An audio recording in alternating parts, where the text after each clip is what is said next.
Oh, yeah, you would have lost all the water weight. So, good afternoon, good morning, whichever it is. You're watching the Get Busy Living podcast. And yes, we are coming live to you on. Thanks for telling me.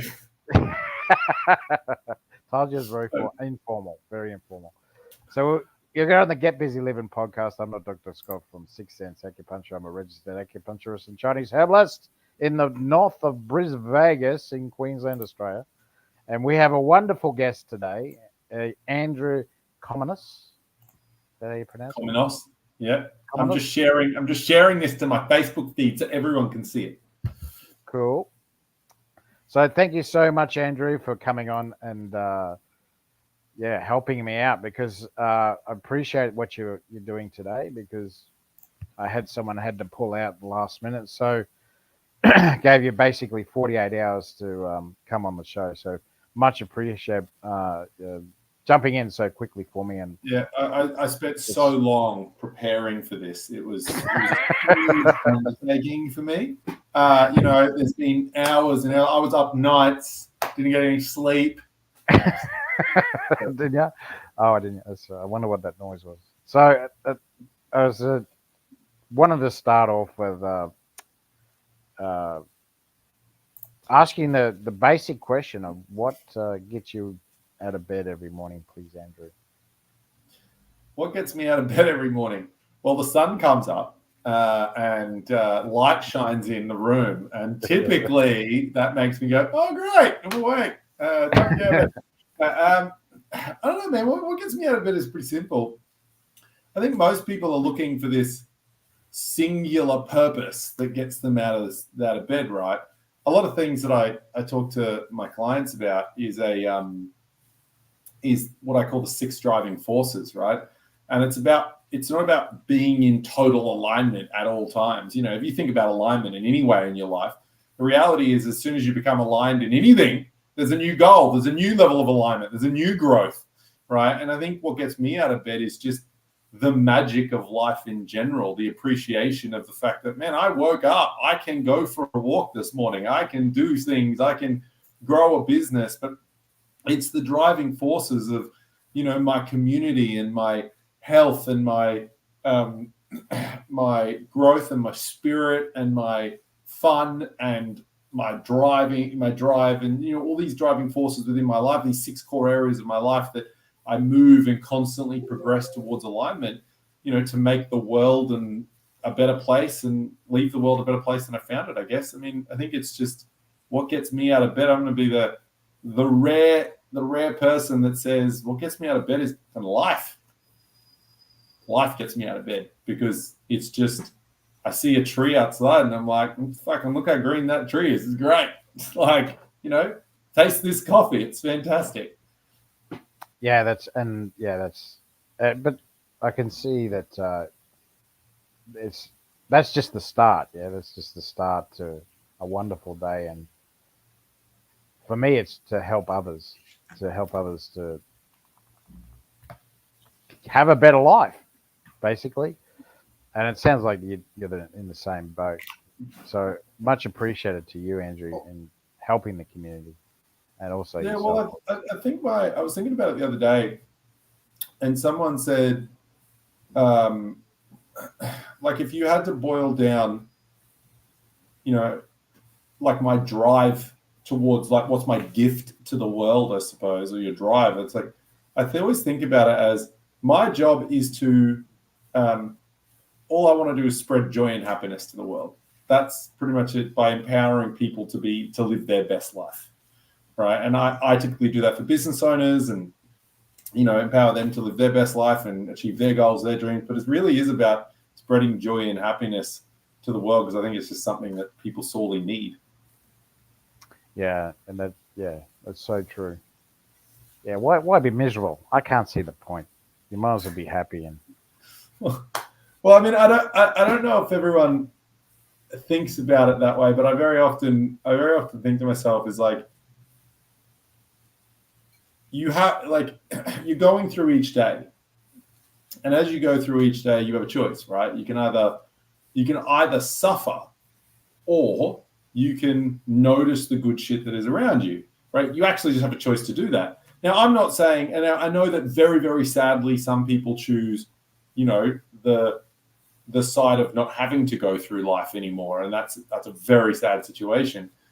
But if you are going through life today and you are moving forward and you are going to do the same thing tomorrow and you are going to do the same thing the next day, the day after, the day after that, it's like you can either think about constantly all the bad things that are happening in your life, and everyone has bad stuff happening. Everybody, no matter how bad you think your life is, there's probably someone out there with something worse going on. No matter how hard your life is. I mean, I was talking to a client yesterday and literally said to this person, they were telling me why does it always have to be so hard? Why does it always have to be hard? And I said, okay, let's have a look at it from this other angle of, what is actually going well, and more importantly, the things that you're working on that are hard are making your life easier, right? And it was literally just this focus. They were focusing on everything being hard rather than focusing on what's becoming easier and what is becoming better in their life, and the fact that there's actually other problems that they used to have that were their normal that are now gone, and so their normal has changed, and so that normal seems hard. I'm like, if you're going to go through the day, right, you can either notice the green tree that's right in front of you or notice the dead parrot on the floor, right? And yeah, the dead parrot's really sad, right? But there's also a beautiful green tree right in front of you. Notice the tree, right? Choose what you focus on, because there's going to be, no matter what happens, there's going to be bad shit in your life.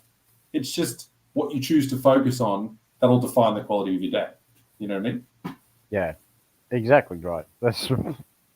Thank you so much, Lao Tzu. So I just want to move on to the second question. And so you are now into scaling peaks in sales and performance. So this is on your LinkedIn profile. So embrace the adventure to unleash your business's true potential. So tell us about how you got into that. Oh, that's an interesting story. So in 1987, a woman by the name of Livin, Cominos, had a baby. If this person's name, I'm not going to tell you my life story. No, about 7 years ago, about 7.5 years ago, I started a business called Surge Solutions, which then became the Results Guys. I was a sales coach, and I grew that business to be quite a successful sales coaching firm. And after about 5.5 years of running that business, I woke up 30 kilos overweight, mentally fried, and I couldn't sell ice to a dying man in the desert. And I was, for a sales coach, that's pretty bad. But I mean, my programs were still working, and people were still getting really good results, and everything was still functioning, but the business was still running. It's just I was broken. And so at the time, I was going through a really toxic relationship with my partner at the time, and a really toxic relationship in my business, and then with myself as well. And what had happened is I spent 5.5 years performing, and then my performance was slowly dying and slowly slipping over that time until one day there was a break. Because what did I do? I spent all my time giving to everyone else. And I gave to my partner who was sick at the time. I gave to my kids. I gave to everybody else. Anyway, I decided to sell. I had 2 businesses at the time, and I sold one of them, and I kept the IP to the other business. And I took a year off, and I sort of just spent that year healing and working for someone. And over the course of that year, I was really getting into rock climbing. And I was already into rock climbing a lot, but I really got into rock climbing and hiking and adventure, and really becoming very adventurous.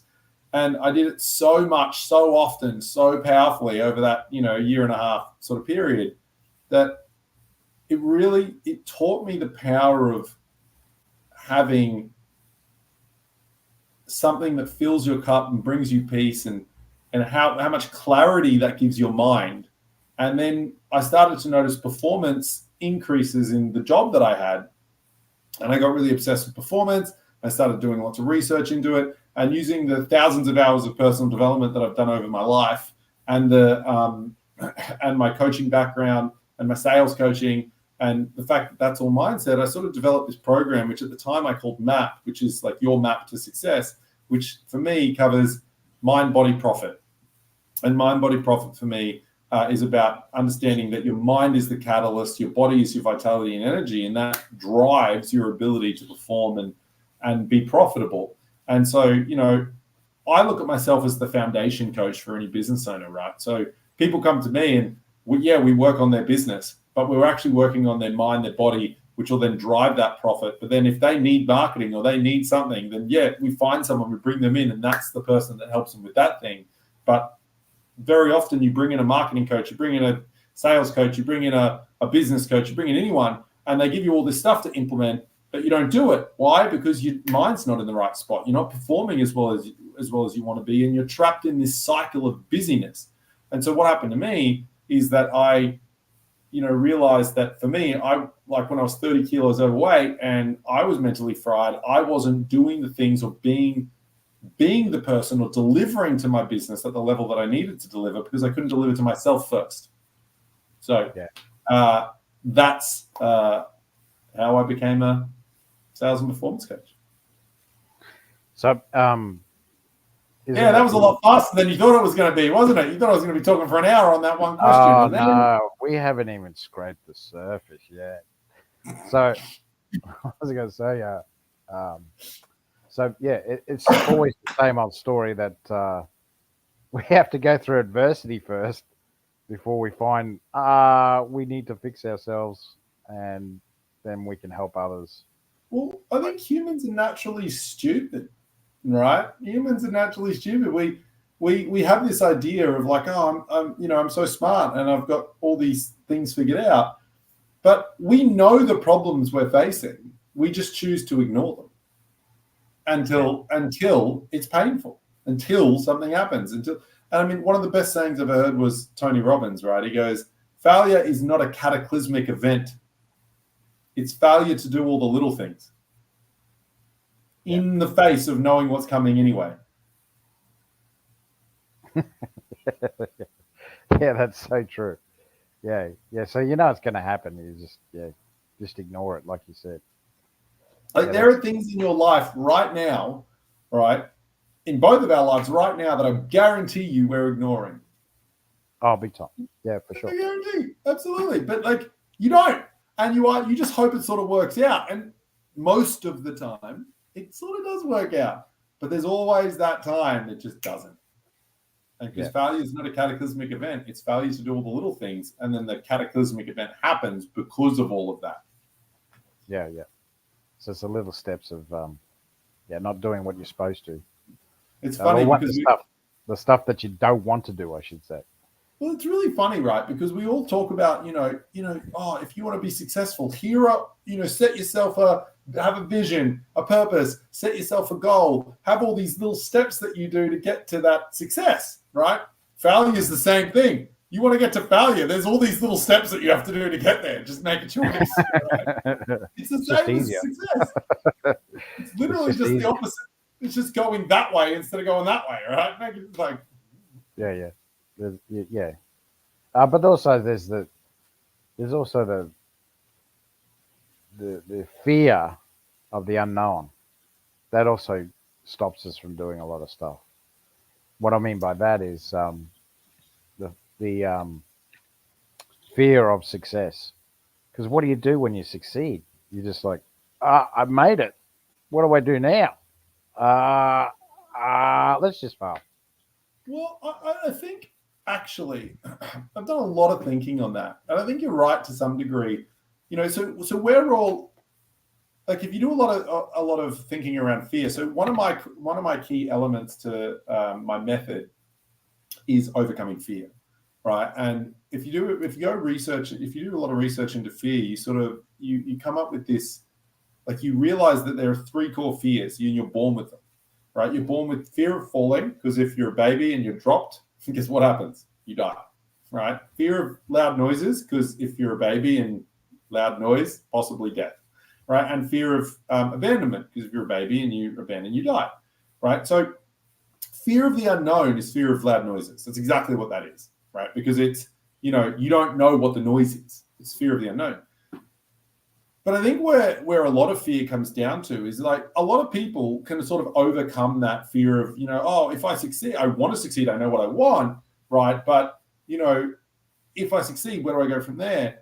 Typically, that is a hindrance. But where I think people get the most hindrance is like all the steps that it takes to be successful very often lead you on a pathway where you either need to abandon people, be abandoned by people, put yourself in a space of being rejected or possibly rejected and accepted, right? And not knowing that you will get accepted. And there's so many of those intervals in so many different scenarios, and that fear of abandonment and that fear of rejection is just coming up over and over and over and over again and manifesting in so many different methods and so many different ways that we hinder and pull ourselves back over and over again, and then we have to break through that time, that abandonment, that thing. So if you're going to have a method that gets you through fear in general and you just practice that method, then you're just sort of steamrolling.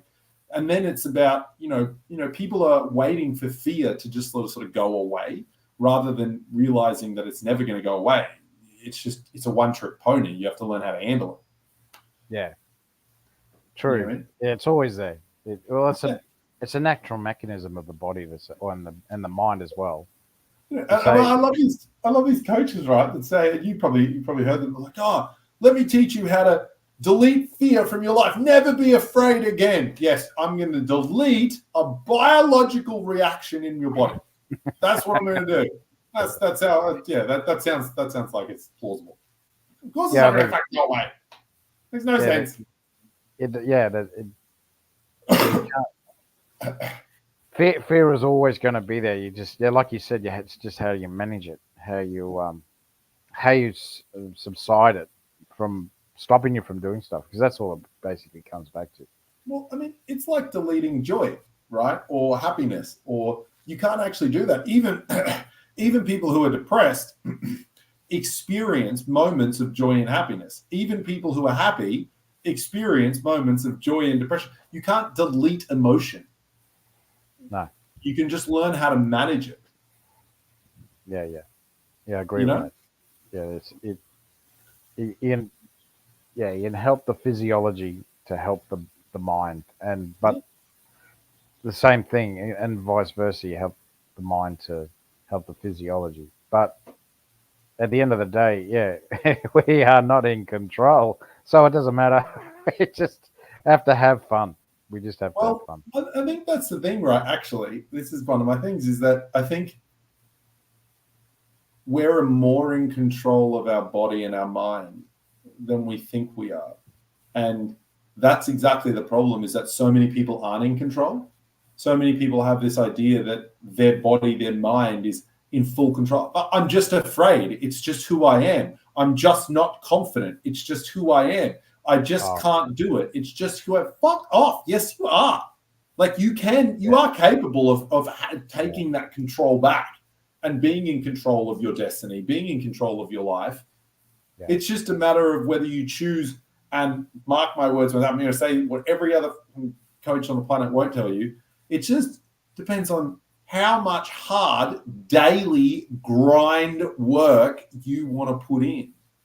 Because the reality is that all those people, and I love it, people go to these big events, right, where they have these big breakthroughs, and then the speaker or the coach very often doesn't tell them the most important facet to this. And it's like, when you leave here, your belief system hasn't changed, has changed, but the conditioning in your body and the conditioning in your mental neural pathways has not changed. Right. So what you need to do is, it's going to take daily, consistent practice at being this new version of yourself. Daily, consistent practice for probably months or years on end to really push yourself into a new life. And people don't look at that. They're like, I can just do some learning, and I learned this new saying that your network is your net worth. Wow, I'm cured, and suddenly I'm going to have a beautiful new network. No, to build that new network is going to be hard as shit. It's like, now you've got to go do it, right? And so I think that's the thing, is that you can take control, but it's the hardest thing you'll ever do, and it'll never stop. And when you throw those internal tantrums, like, those things like, I just want a day where I can be free, where I don't have to do it. Yeah, well, that's probably the day you need to do it most. Yes. Yeah, that's right. Because your self-worth as a person is directly linked to your ability to keep your word to yourself. Say that again. Your self-worth as a person is directly linked to your ability to keep your word to yourself. Yeah. Yeah, that's right. Yeah, you gotta have honor to yourself so you can have honor to others. Yeah. Yeah, that's Ooh, I like the way you said that. That's great. So, yeah, honor doesn't it doesn't get used a lot these days. So yeah, and that's exactly right. So tell us about some clients that you've helped, or some scenarios where you've helped clients turn their mental fortitude around or their business around through your practices. Yeah, well, I mean, I work on 5 key elements of mental performance in business, or mental fortitude. I call it mental fortitude. The explanation to tell you about the clients, I suppose, is really simple. I call it mental fortitude for a reason. Imagine this, right? I like to look at it as in Star Trek, right? So imagine you've got, like, your brain is like a ship, right? And you've got a shield, right? A force field, right? Around your ship, around your brain. And every day you're going to go through challenges or come up against, enemies that you have to vanquish or beat or fight or whatever happens. These are the challenges in your life. And as you go through these challenges every single day, right, then what's going to happen is it's going to hit your shields, your force fields. And as you go through the day, it's shields at 80% captain, shields at 50% captain. And our daily consistencies, our daily habits, what they do is they either strengthen our force field, or they detract from our force field, or they allow it to weaken. And so when that force field breaks is typically when you receive the most damage. And so the whole idea of having daily consistencies, daily habits that build and grow that force field is about creating a protection mechanism that makes you be able to go through life noticing all the good things and having a great time and dealing with the challenges in a really powerful way. And so what I tend to find a lot of business owners do, I mean, one of my clients particularly came to me a few months ago, as I remember the first meeting that we had, and he was so stressed that I've never heard someone speak faster than this man, right, in a meeting.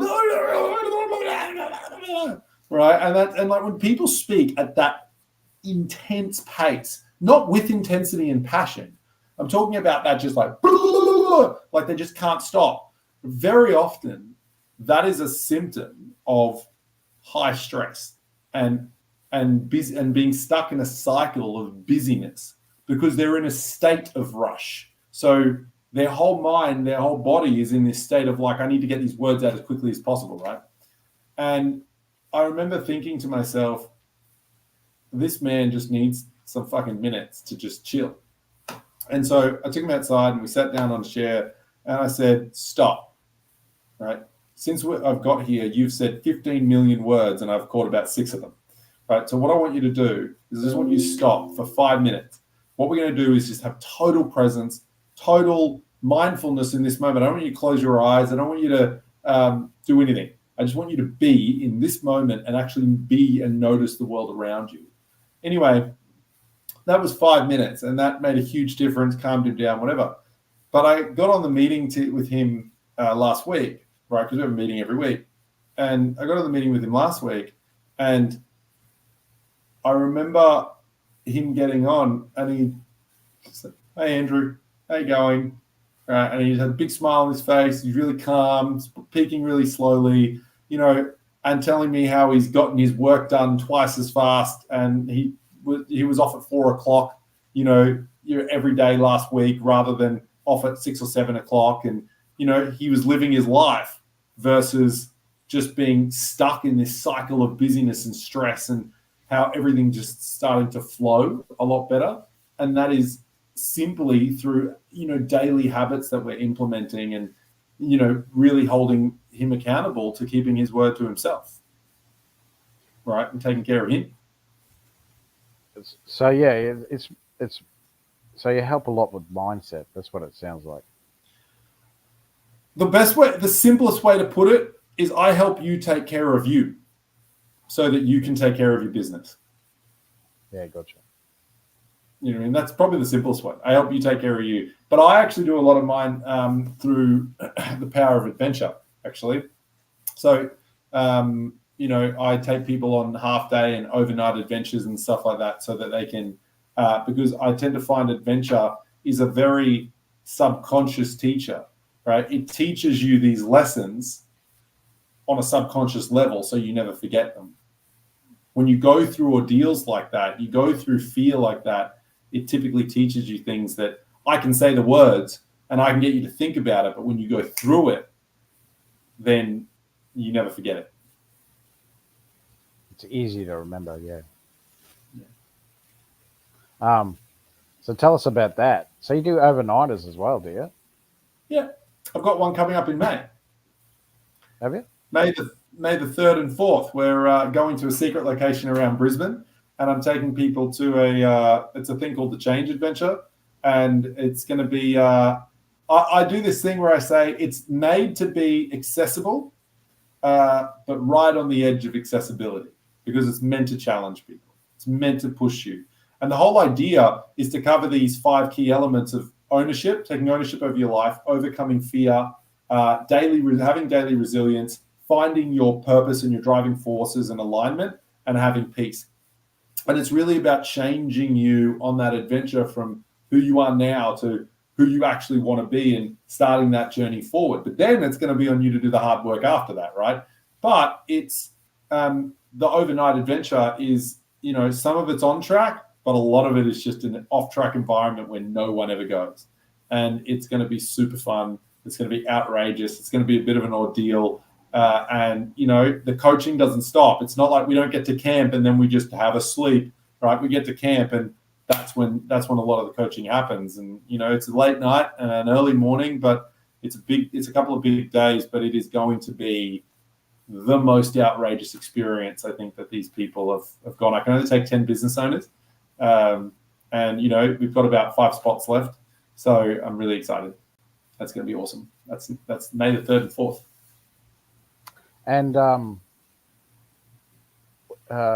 do you take sleeping bags or something, or like? That's good. That's a good question. So anyone who buys a ticket to the adventure gets a bag full of gear.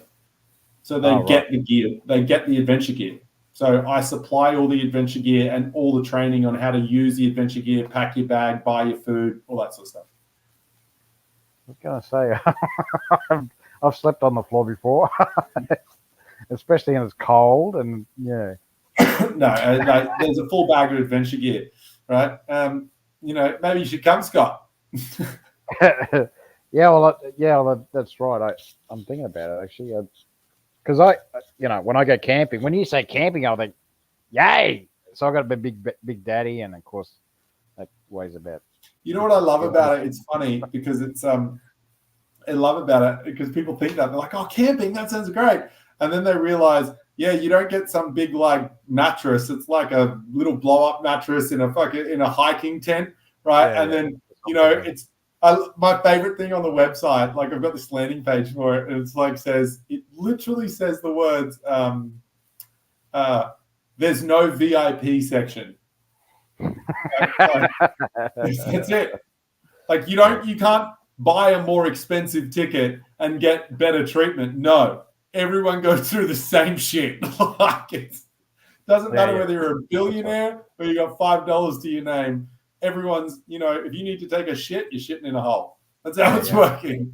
Yeah, I was thinking that. Just watch out for the qualls. And I've done that before. And Taipans. I don't know why they like the at this time of year, the snakes are pretty. Like you wouldn't have passive, because it's too cold. Well, not that it's too cold. It's more that Snake season, you typically find that they are the most aggressive in the November, December sort of area when they've just sort of started to wake up. They're hungry, or they're having babies and this, that, and the other. Now everything's it's just they're chilled out. Yeah, because they hibernate. They just hang under big rocks.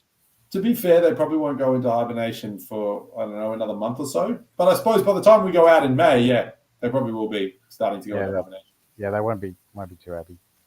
They'll be sleeping somewhere. Yeah, and neither will the people going on the adventure. They won't be too happy either. Yeah, don't put your camp on a snake. Yeah, figure that one out early too. So what was I going to say? So on the actual camp, you have a bush TV as well. A bush what? TV. Television. TV? Yeah. Nah, you got nothing. Bush television. Oh, you never heard of that? So it's your campfire. No. Oh, campfire. Yes, there will be a campfire. Absolutely. Yeah, that's the best. I reckon that's the best. Well, actually, the campfire will be specifically made and designed for... So at nighttime, we do this epic process. Again, it's a bit of a secret. It's a life-changing process that I run. Oh, okay. Sorry. I've gone. Okay.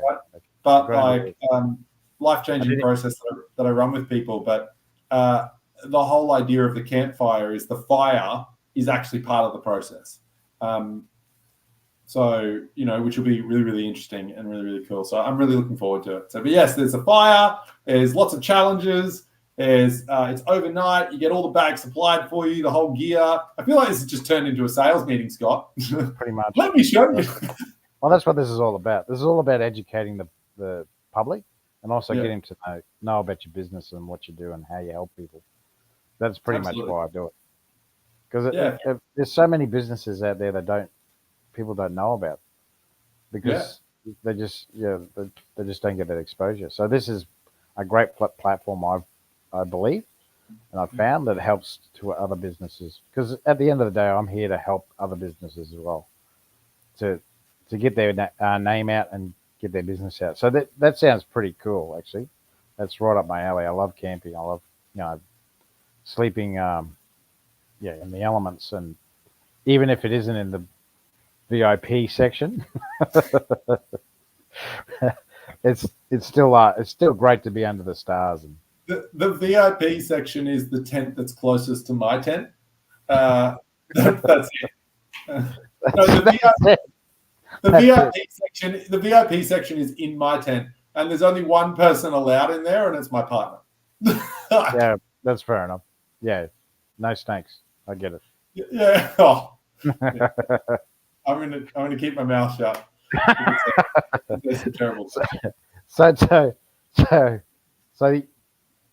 You've been climbing for a long time, is that right? Yeah, I've been climbing for about 4 years now. I'd like to think that I was better at it than I actually am. It's funny. I'm a lot better at most people that start climbing. Right, they're very, very much so these days exclusively indoor climbers.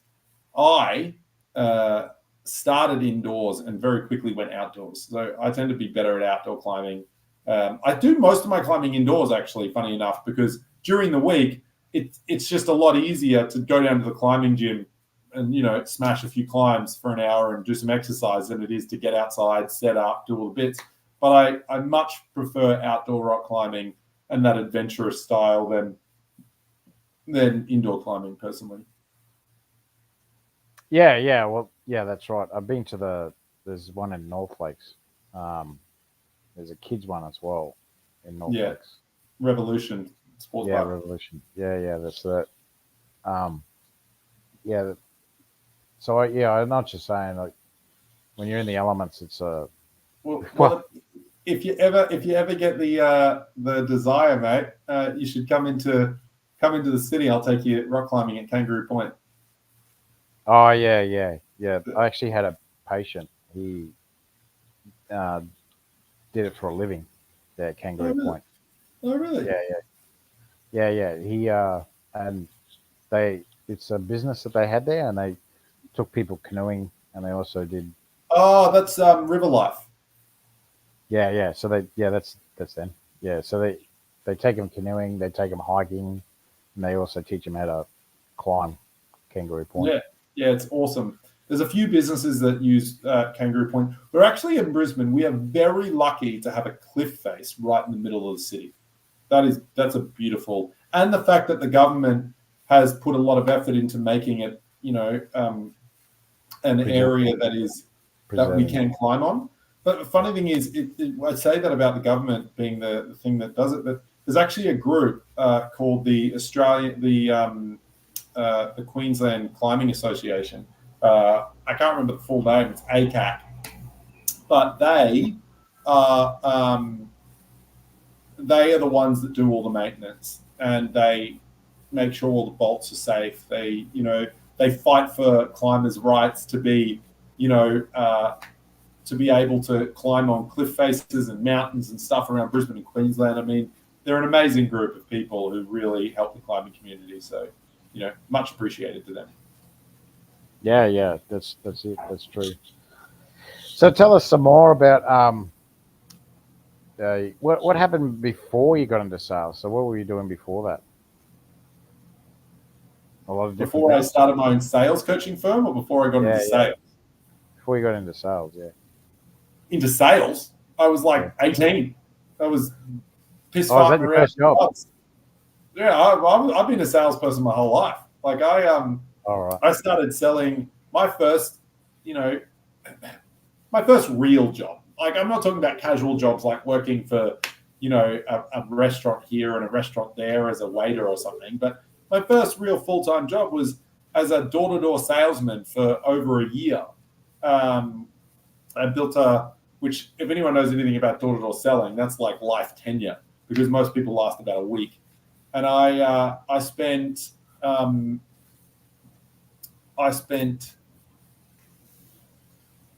about a year and a bit doing sales. Sorry, I just got distracted for a second. I spent a year and a bit doing sales, door to door, and then I went into, and then after building a team and earning some money and doing this, I realized it was a very unstable job. And so then I got into, I was selling phones for TeleChoice. I sold Bartercard for a while. I then worked for Optus. I was a manager of TeleChoice. And then, I had so many sales jobs. I think I've had more jobs in my life than anyone. And then I found a company, which you might know of, called Godfrey's, the vacuum cleaners. And my job sucked for a few years. But no, I loved that job. It was, the culture at the time was amazing. It was such a sales culture. I very quickly went up through the ranks, and I became a team leader and a manager and an area manager, and then I became the national sales trainer. And then I went from the national sales trainer to head of sales and development for a different company. And then I did that for another company again. And I realized this commonality between big businesses was that they all had a few key things. They had a really effective sales process, a really effective sales strategy, a really effective customer journey, and a really effective messaging. And if you can get those few things right, those strategies right, then you can, either run it yourself or employ other people to run those systems and get consistent results. And really, it's not about getting the highest conversion rate that, these 5 people give me 80% conversion, but everyone else gives me 0% conversion, right? It's about being able to get, look at it this way. If I get 100 people and put them in a line, and I sell to all 100, and at the moment, 30% or 20 of them say yes, right? And 80 of them say no. Right? My job is just to be able to increase the yeses, right? And decrease the no's. Now, if I'm doing something different to every single person, I actually can't predict how many people are going to say yes or say no. But if I'm doing the same thing to every single person, then I've got a predictable process, which gives me a predictable result, which allows me to then adapt, change, and grow. And that's the whole idea. Yeah, gotcha. Yeah. So that's very true. Yeah. So so you have scripts and stuff like that they would. Absolutely, you do need scripts, but I think it's less about scripts. And the most important script that I can give anybody is a set of questions. Yeah. If you get good at asking questions, you'll get good at. It's funny though, right? Because I've written so many sales questions for so many people, and out of the hundreds of people that I have used, that I've written sales questions for, hundreds of businesses at this point,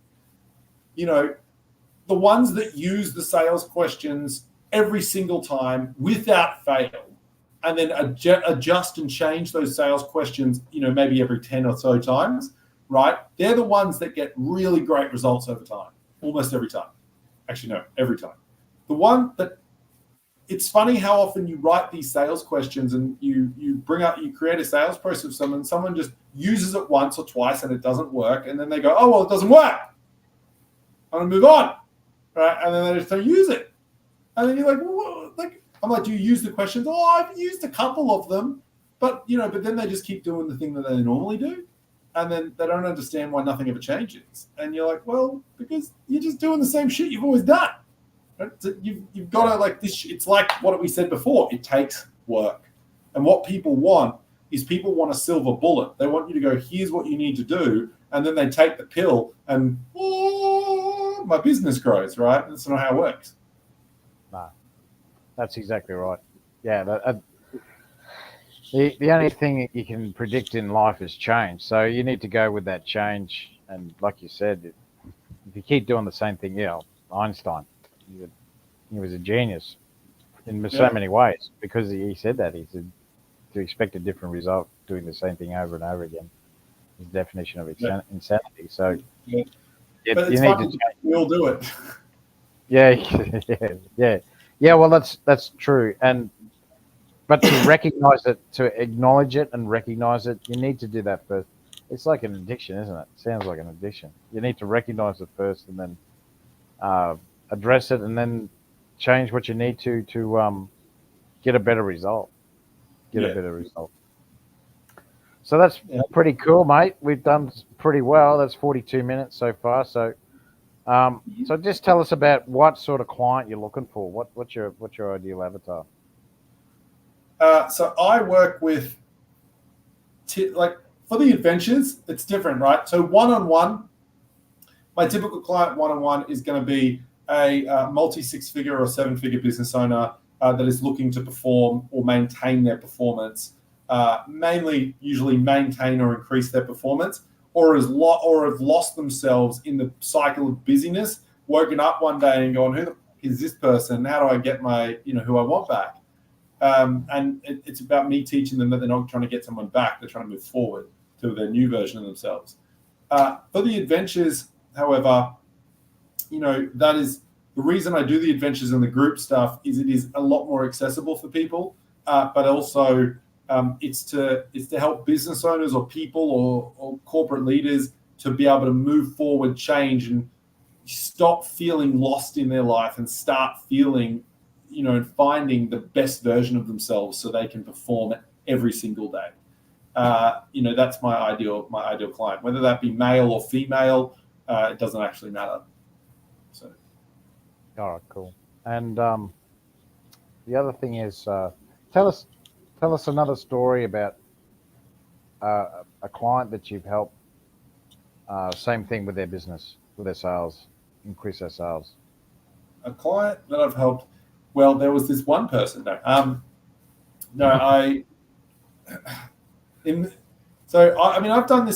this for so many years, right? When it comes to sales, a really good example is many years ago when I was running the Results Guys, a client came to me, and she had been running a business for a couple of years. She had $90,000 in revenue a year, and she had but her profit. So she had $90,000 of revenue, which isn't a lot to be fair, but her profit was like 15 or 20. So she was making like nothing. And I mean, at the time, I've never seen someone commit so hard to making something work, right? I'm not a cheap coach, right? One-on-one. She committed to like the top package at the time, and she just went hard.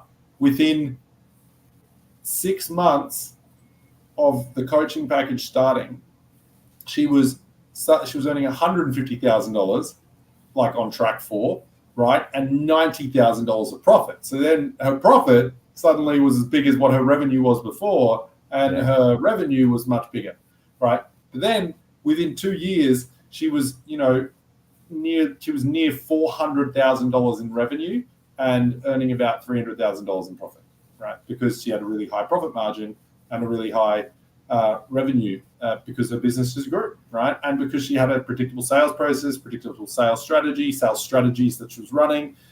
We changed packages and products and systems, and I grew with the business, and that's what a good sales coach does. So from a sales coaching point of view, that's just one person. I've got another person who I'm working with at the moment who, came to me in deep stress of where the business was going, and has now been able to already, waiting for obviously results to come in because things don't happen overnight. But, the team is a lot more focused. The packages are a lot more aligned. The conversion rate has gone up already. Work has become less, and suddenly, money starts to flow. Profit's a lot higher already. And that growing someone's profit actually is the easiest part, because there's very often a lot of issues that people have around profit, that they're just spending too much money and they're just wasting money on things that they don't need to be wasting money on, or their package. Typically, it's funny, I was working with someone once that I worked out their hourly rate based on the package that they had created, and they were paying themselves $6.15 an hour. I was like, that is terrible. Had to change that one quickly, huh? Yeah, well, they thought they were paying themselves $70 an hour, but given the actual work that they were doing, it was $6.15. And I was like, because people develop their packages based on the hours of delivery, not based on the hours of running their business. Yeah, that's true. And people will often pay you a lot more than you think they'll pay. And the reason you're not closing sales is very typically because you're charging too little, not because you're charging too much. Because people don't buy things that are too cheap either. Yeah, that's right. That's true. I think it's too good to be true. Well, it's too shit. Yeah. The quality's not good. Yeah. Yeah. Exactly right. All right. Thank you so much, Andrew. And I'll move on to the last question. So, what rules or ideas would you go by to attain lifelong longevity? Lifelong longevity. I feel like, if you talk to anyone about lifelong longevity, they're going to be like, I don't know, be fucking healthy, right? It's very funny. One of the things I say to people, they go, Andrew, you talk about mind, body, profit. So you help people with nutrition. I'm like, no, I sort of help people help themselves with nutrition.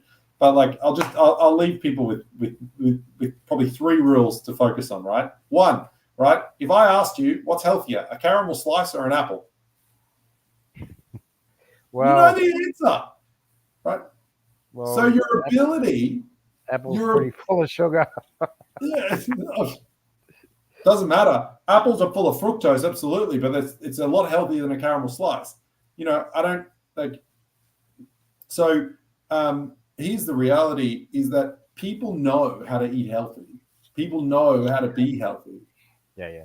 What they need more than anything is accountability. And so, if you want lifelong longevity, I think, it's, if you want to lifelong longevity, like anyone would say, be healthy, right? Have healthy habits. What are healthy habits? Move more, eat better foods, eat more natural foods. Okay, great. But more importantly than that, if you want the truth behind what will give you lifelong longevity, it's fix this. That's it. Fix that. Because that will fix everything else. Yeah. Right? Yeah. It's just your self-worth is directly linked to your ability to keep your word to yourself. Yeah, that's so true. If you can learn to focus on how to be a better you, how to ask yourself better questions, and how to see the good shit in the world, that will be focus on better you, will give you better health, better body, better mind, better business, better everything. Focus on keeping your word to yourself, right? Will keep you consistent and accountable at all times. And focus on the good shit in your life will keep you less stressed, more peaceful, and your body will function better because of it. So that's probably my answer. See, and you were concerned about not having enough content to talk about. See, I told you. No, I said I could do it. I said I could also do it in 20 minutes. Yeah, you did. You said, "I will be all over in 20 minutes." No, we won't. See, so that's much appreciated, mate. Then that is gold. What you've told us today is gold, and thank you so much. I'm sure there'll be people out there that are very interested in what you have to say, and I'm very interested in the camp. So hope other people are too. I'll give you I'll get my VA to give you the links to the 3 platforms we put this on, and you can advertise the hell out of it, and also give your details too. You have to put your details in the I'll give you the my details and the link to the Change Adventure page, so you can share that one if you want. Yeah, appreciate it. Yeah, we will. And thank you so much for your time today, Andrew. Much appreciated. I know you're got a pretty busy schedule at the moment, so thank you for slotting in this hour. And as I said, thank you for at such short notice. And I apologize for any sleep that you lost. It was so much. I was preparing. Everything I've said today, as you can tell, was so scripted. You sold me. You sold me. The script sold me. All right. Thank you so much, brother. Much appreciated. And thanks, everyone. You've been watching the Get Busy Living podcast with Andrew Cominos, and much appreciated for your time, Andrew. Oh, thanks.